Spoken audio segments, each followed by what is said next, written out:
La Biblia ya nos advirtió lo que estamos viviendo hoy.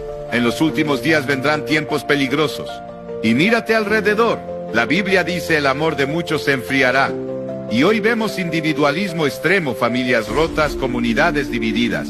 La Biblia advierte: llamarán a lo malo bueno y a lo bueno malo. Mira hoy valores trastocados, confusión moral, relativismo sin límites. La Escritura declara: habrá angustia en las naciones. Y ahora guerra, crisis económicas, divisiones políticas. El Apocalipsis predice: los hombres buscarán la muerte. Y vemos epidemia de depresión, ansiedad y desesperanza. Pero la Biblia también dice: el que busca halla. Cristo ofrece paz en medio del caos.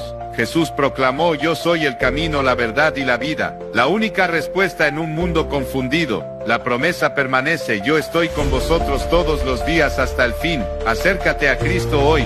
Él es el ancla en la tormenta. No esperes más.